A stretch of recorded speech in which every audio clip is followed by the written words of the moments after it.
After 6 years of a secret relationship, my girlfriend Victoria, the CEO, finally agreed to let me meet her parents. It felt like a milestone, like things were finally moving forward. But that night, she didn't come home. The next day, she strolled into the office like nothing happened with a hickey on her neck and her old flame beside her. They laughed and chatted as if the rest of the world didn't exist, completely ignoring me, her actual boyfriend. A colleague nearby whispered, "Isn't that the new guy who just started? He's already latched onto the CEO. Just another pretty boy looking for a free ride." I barely had time to react before Victoria snapped, her voice sharp, "Ethan is a top graduate I personally recruited.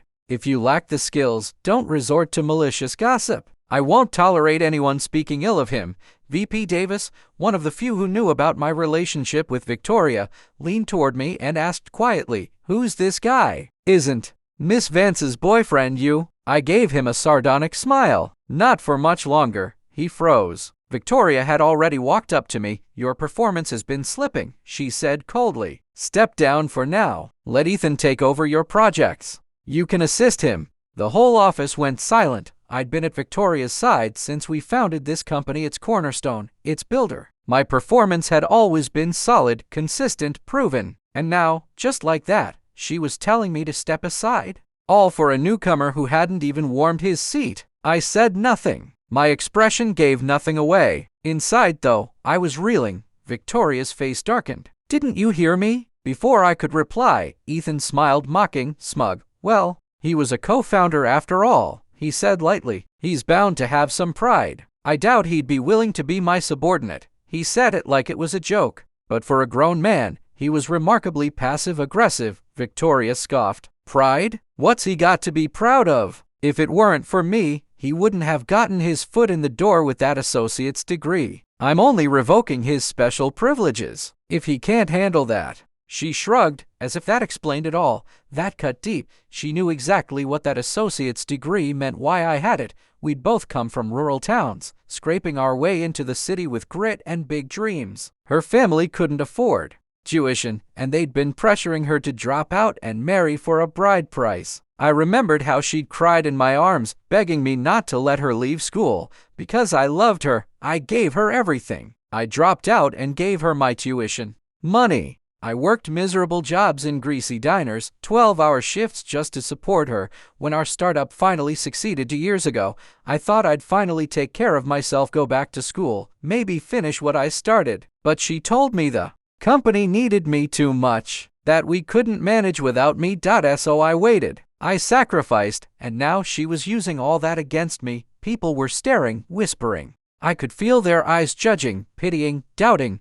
I clenched my fists, looking into her cold, unreadable face. The will to argue just vanished. The woman standing there wasn't the one who used to love me. She was someone else entirely. I laughed bitterly, quietly, then walked over to the printer, printed a single sheet of paper, and laid it on her desk. My resignation. If an associate's degree disqualifies me, I'm clearly not qualified to work here, I said calmly. After all, the company policy says bachelor's minimum, doesn't it? Victoria blinked, clearly stunned, though she recovered quickly. "I don't care if this is some strategic retreat or if you're just trying to play hard to get," she sneered. "Once you walk out that door, don't come back. This company isn't a revolving door."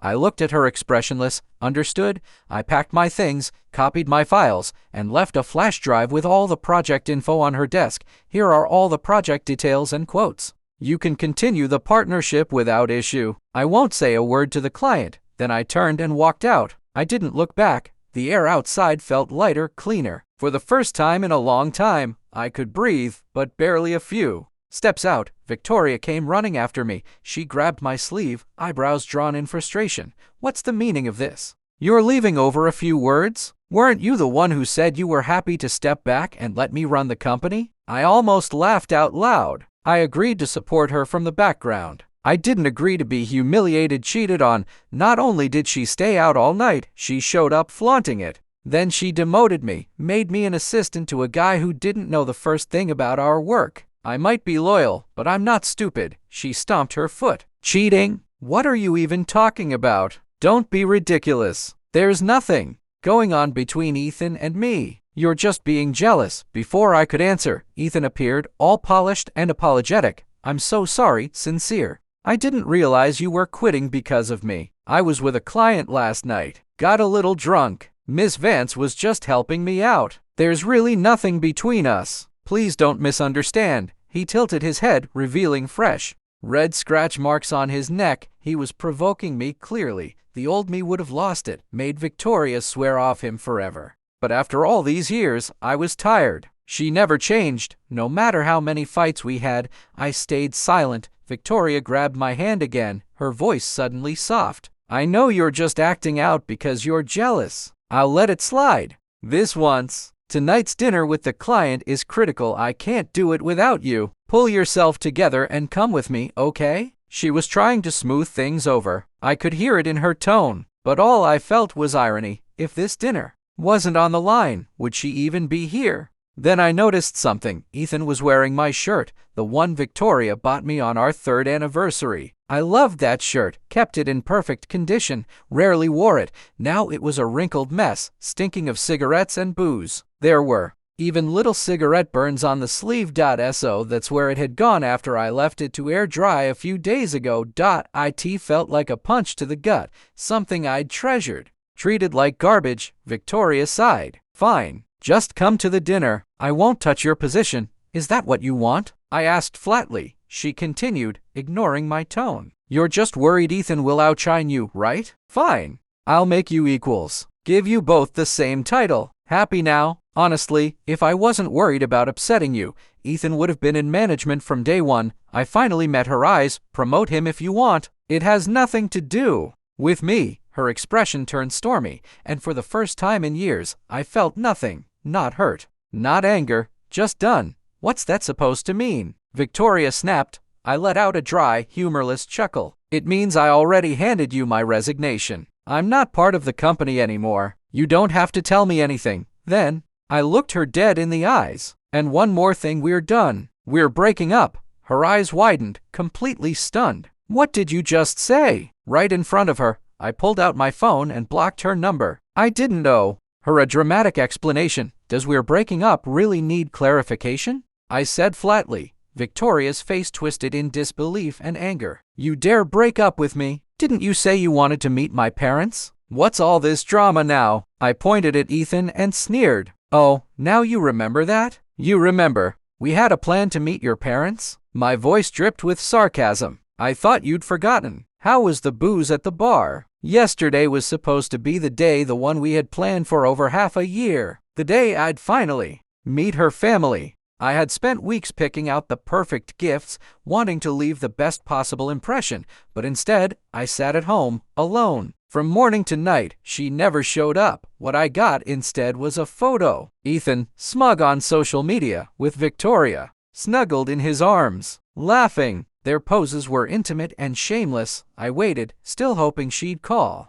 That she'd explain, apologize, but she never did. She just brushed it aside like it meant nothing. And today, she had the audacity to ask me to become Ethan's assistant. Faced with my words, Victoria didn't show guilt, only rage. She jabbed a finger at me. I told you, the company hasn't gone public yet. We're only moderately successful. My parents still favor my brother. We don't have anything to show for ourselves. What are we supposed to get married on? She took a shaky breath and added bitterly, but you never try to understand. You just keep pressuring me to introduce you. So I went out for a drink, okay? She snapped. To blow off some steam. What's wrong with that? I let out a laugh, not because I found it funny, but because the absurdity of it all was too much. Nothing's wrong with it, I said, voice cold. Do whatever you want. It has nothing to do with me anymore. Ethan dropped the apologetic act. His tone turned righteous. You're the one making malicious assumptions. The CEO and I are innocent. A clear conscience fears no accusation. Victoria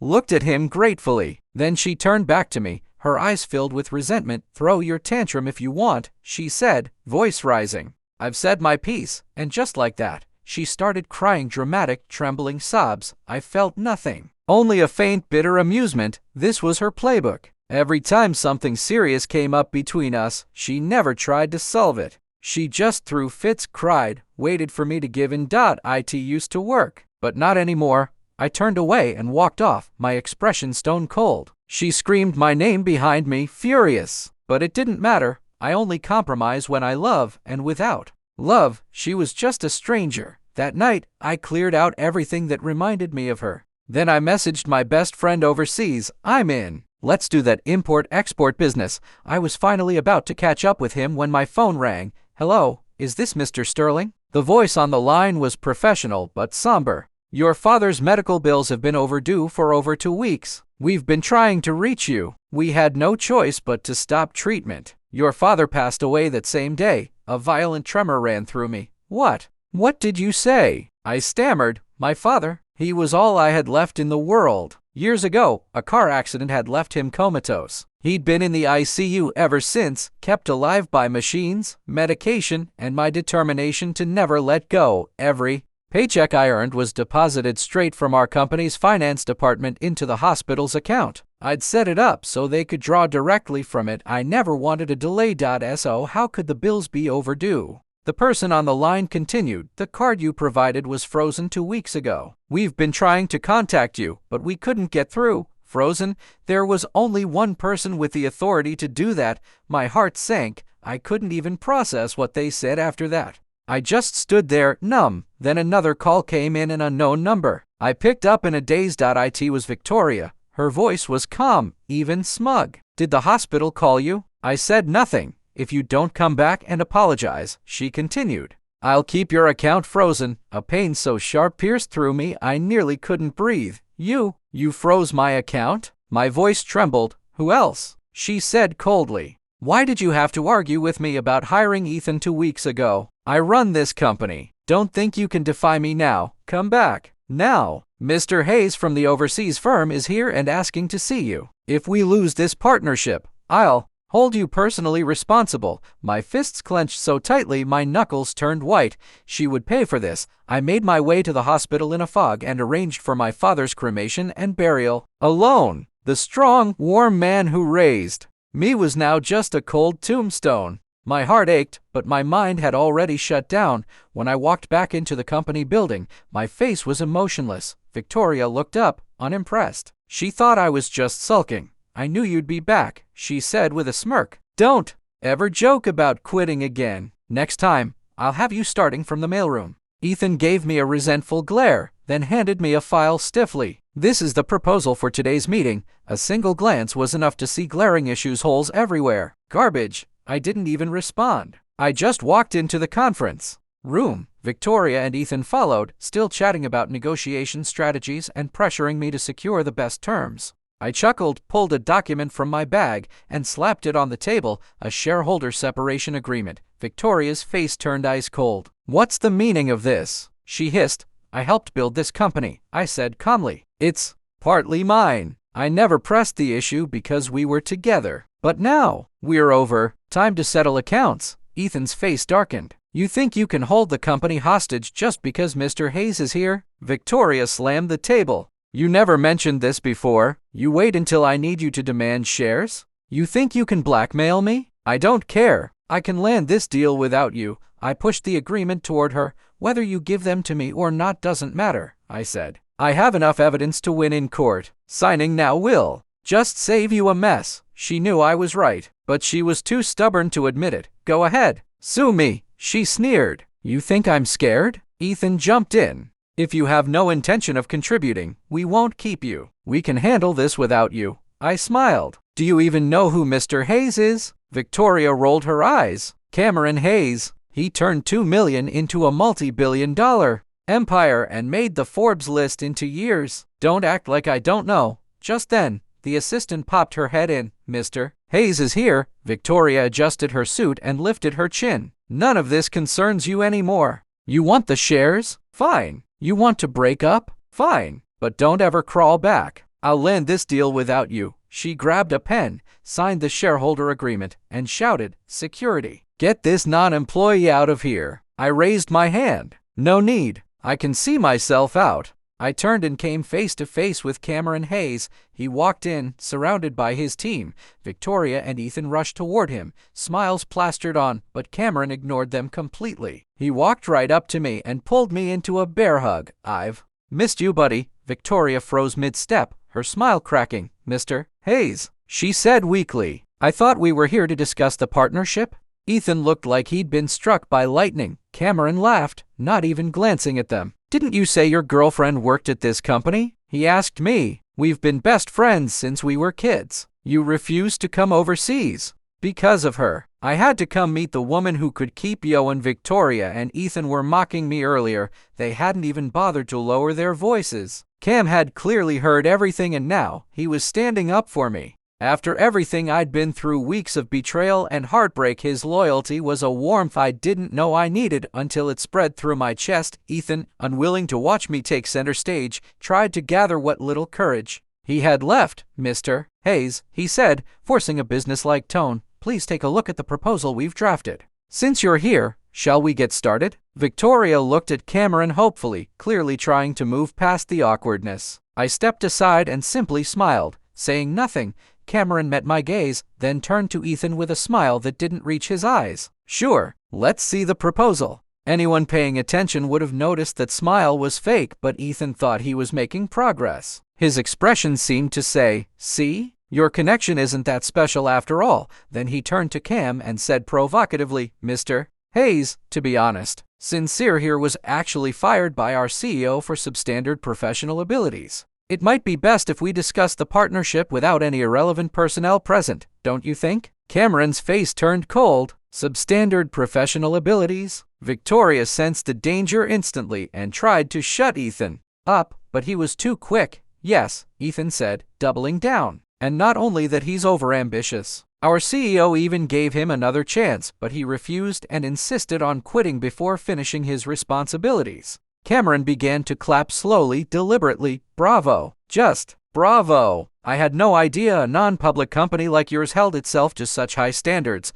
He paused and glanced at me. "With Sincere's capabilities, it would be an insult to have him as just a general manager at my company. And you're calling him incompetent?" Ethan's smug smile froze. Victoria immediately jumped in front of him. "Mr. Hayes, please don't mind him. Ethan's new to the company and unfamiliar with a lot of things. He was just talking nonsense. I'll make sure he apologizes to you later." Cameron laughed cold and sharp. "You brought someone unfamiliar with your own company to negotiate a partnership with me?" he said. "That's rather insulting. In that case, I see no reason to continue this discussion." Victoria's face dropped. She quickly forced a smile and lowered her gaze. "Of course not. We hold you in the highest regard. We'd never mean to be disrespectful." It finally clicked for Ethan. The brain cells that had abandoned him earlier seemed to return. He bowed to me a full 90 degrees. "I'm sorry, Sincere," he muttered. "I was talking nonsense earlier. I was completely out of line." Victoria chimed in too, her voice sweet and apologetic. "Just moments ago, they'd been arrogantly belittling me. Now, they were groveling." The irony was thick enough to taste. I nodded. Not because I forgave him, but because watching them humiliate themselves was enough for now.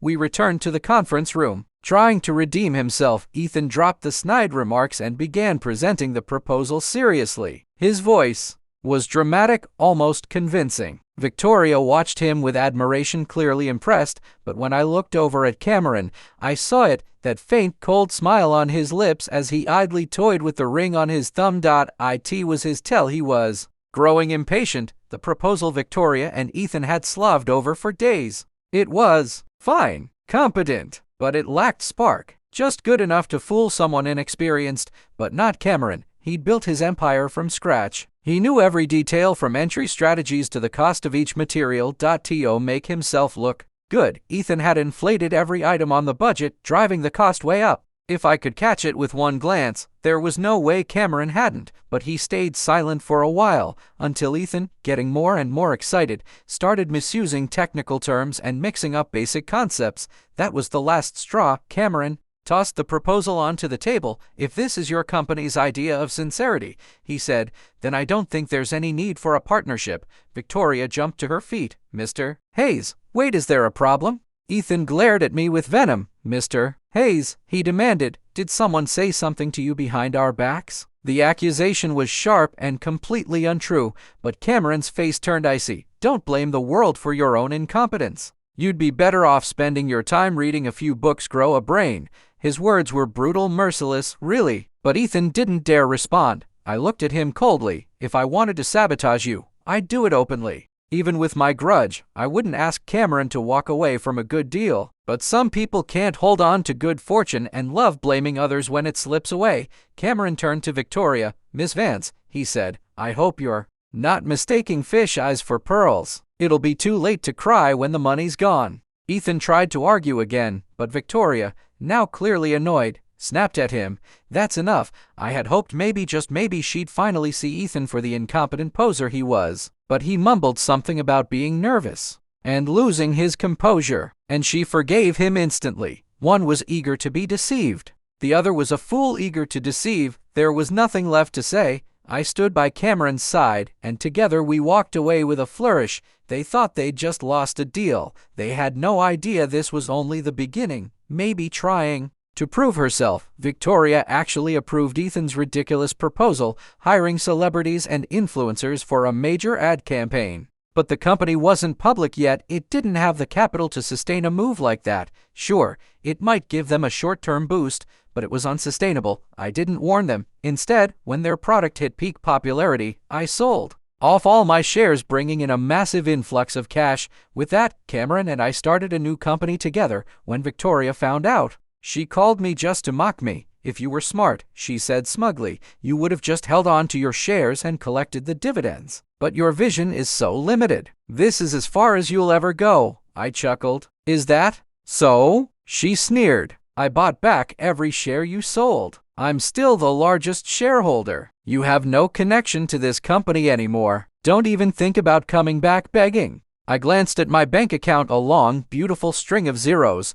You used all your cash flow to buy back my shares? I asked. What about the company? There was a pause. You might want to check the news, I suggested. She didn't understand, not at first. Then, a few seconds later, I heard her shriek through the phone. Sincere Sterling. How dare you? I hung up and scrolled through my phone leisurely. I'm not one for underhanded tricks. I prefer to be direct. Just like now, I'd leaked proof that Victoria's company had been failing quality checks for years, along with documents showing clear tax evasion. All the celebrities and influencers who had endorsed them, they were jumping ship, terminating their contracts and demanding massive compensation. The company's stock, once soaring, plummeted more than 20 points. If she hadn't bought my shares at a bloated price, she might have survived the blow, but her greed, that was her downfall. She was out of the game. Now, finally, she was scared. She tried calling me over and over, begging me to stop. But every time I thought about my father's death, the hatred inside me burned hotter. I ignored every call, blocked every new number. At the height of the media frenzy, I released the full story of our 6-year relationship. Then knock, knock, knock. Someone was at my door. I looked through the peephole. It was Victoria. She was a shadow of the confident, designer-clad CEO I'd last seen. Even with heavy makeup, her exhaustion was obvious. When I didn't open the door, she raised her hand to knock again. I finally pulled it open. The moment she saw me, tears streamed down her face. Are you satisfied now? You've completely destroyed my company. She tried to throw herself into my arms. I stepped aside. She stared at me, disbelief in her eyes. You went through all this just to prove I can't live without you, she said, voice trembling. Well, I'm here now. Why are you pretending? Her astounding confidence nearly made me laugh. I looked at her with pure scorn. What makes you think I would ever want a woman who cheated on me and stabbed me in the back? Victoria bit her lip. Then she snapped. I told you it's not what you think. Between Ethan and seeing how cold I was being, Victoria hesitantly tugged at the corner of my shirt. Why else would you suddenly reveal our relationship if you didn't still love me? She asked softly. You're just trying to play the hero, trying to force me into marrying you, aren't you? Her voice grew more certain as she went on. I admit I embarrassed you. I'm willing to make it up to you. Whether it's marriage or bringing you back to the company, I'm willing. If you're really that angry, I can fire Ethan. She said it like she was making the ultimate sacrifice, her jaw tight and her eyes beginning to fill with tears. But she was only willing to fire Ethan because her company was already in ruins. She wanted to bait me back to make me her loyal workhorse again. And once she was back on top, I'd be the first person she threw away. I laughed. I laughed so hard, tears nearly came to my eyes. Has it ever occurred to you, I asked, that I revealed our relationship just to grind you even further into the dirt? Victoria froze. "What?" she said, her voice trembling. I took out my phone and held it up in front of her face. CEO Victoria Vance dumps secret boyfriend of 6 years for pretty boy new lover trending. Ethan Thorne's plagiarized thesis and academic fraud exposed. Victoria Vance can't tell a pearl from a fishy F. Comment sections were flooded with people calling her unfaithful, fickle, and a terrible judge of character. Victoria shook with rage. "What do you want?" she snapped. "Do you really want to drag us both down into mutual destruction?" Her voice grew shrill. "What did I do wrong? Why are you doing this to me?" As if I had committed some unforgivable crime, but she was the one who was wrong, not me. "You want to know what you did wrong?" I said quietly. "I'll show you." I grabbed her by the arm and dragged her into the living room. Hanging on the wall, in the center of it all, was my father's memorial portrait. Her pupils shrank. She stared at it, then back at me, her voice shaking. "Isn't your dad in the hospital? Why? Why do you have a memorial photo?" I slapped her hard. "Stop pretending to be innocent," I said coldly. "You knew my dad couldn't live without that ventilator. You stopped the finance department from depositing my salary. You froze my account. If I hadn't gone to the hospital myself, I never would have known. You also changed the emergency contact on his file. You killed my dad." That was when the fear finally hit her. She shook her head, desperate. "No, I didn't know. I thought stopping the payments for a little while wouldn't matter. Your dad was just lying in the hospital. I didn't mean to. I never wanted to kill him. If you hadn't been fighting with me back then, I wouldn't have done something like that in a fit of anger. Even now, not a single word of remorse. Just more excuses. I hated myself for being so blind, for loving this heartless viper for all those years." Tears rolled down my cheeks before I could stop them. Victoria looked at me, terrified. "Sincere, don't be like this. You're scaring me." "You're scared?" I whispered. "When my dad was lying in that hospital bed, waiting to die, did you ever think about whether he was scared? If it weren't for you, how could the hospital not reach me? I didn't even get to see him one last time."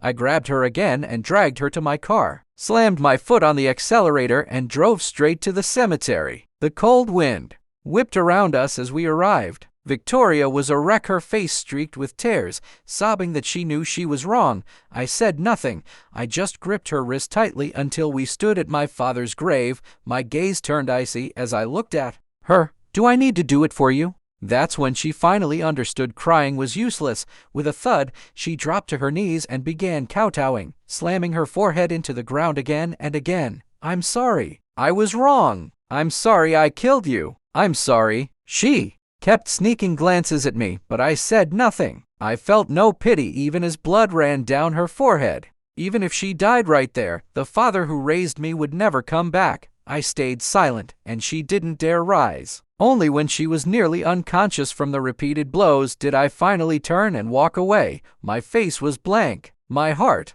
was ice, but I wasn't finished, because I had found out something else. It had been Ethan's idea for Victoria to freeze my bank account. He, too, had blood on his hands. Someone as overambitious and hollow as him was easy to trap. It didn't take much, a small setup, and he fell in headfirst. Not only did he betray Victoria, he also ran off with a large sum of her money and fled the country. Victoria's company may have been bankrupt, but a starved camel is still bigger than a horse. He managed to swindle several million from her. At her lowest point, the man she once called her beloved vanished. Victoria reported him to the police and started showing up at his family's home every day. But he'd planned ahead. His entire family had already fled the country.